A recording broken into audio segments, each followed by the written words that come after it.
deals with selfishness, slander, and self-determination. He says, now you who say today or tomorrow, we'll go to this and that city, spend a year,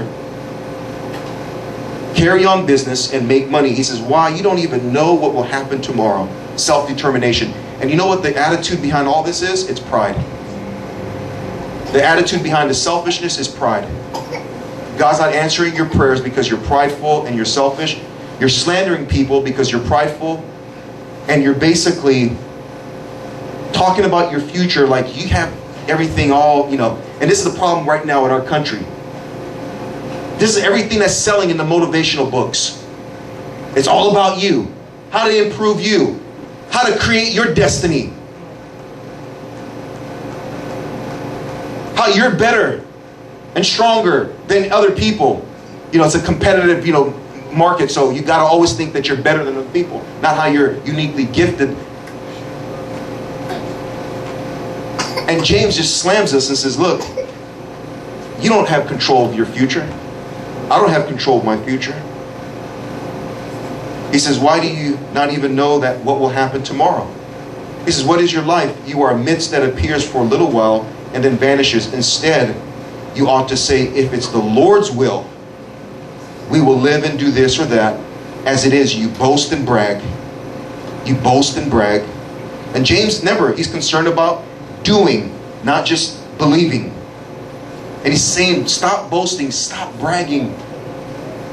Stop being self-determined and saying, this is what I'm going to do. This is how I see my life. Boy, God will humble us and remind us. And this is the thing. God's doing what he's going to do in our life. The Bible says a man plans in his heart, but the Lord determines the step. But the problem is when you're self-determined and prideful, whatever God's doing in your life, you're miserable because it doesn't fit your vision and your picture where you should be, what you should be doing. But the Christian who's submitted and wants God's vision and God's picture for their life, guess what's happening to them? They have joy. When they walk into church, they're happy.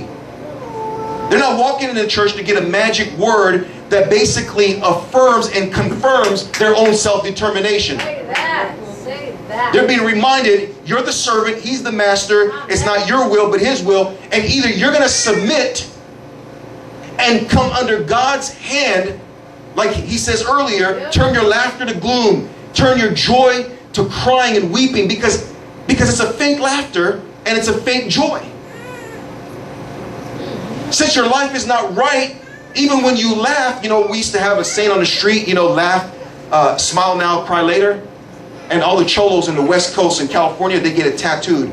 They have a face, a poker face that's smiling, and a poker face that's sad. And what I learned on the streets very early, because we'd be at parties on Friday nights drinking, is half the people that were drinking, smoking weed, and they'd be laughing and joking, and it's all superficial stuff. Superficial friends, superficial events, a superficial life. Everyone's smiling and laughing because they're eating and they're drinking. As soon as they get home, they're depressed. When it's quiet, they don't like dealing with their thoughts. So they always keep music on, always have TV on, always have porn on, always have something going on. Hey, what are you going to do today? What are you going to do today? Always they got to do something, because the minute they confront themselves and God, they begin to cry, because deep down in their lives, they're not aligned with God, so there's uneasiness and tension. And that's why he says,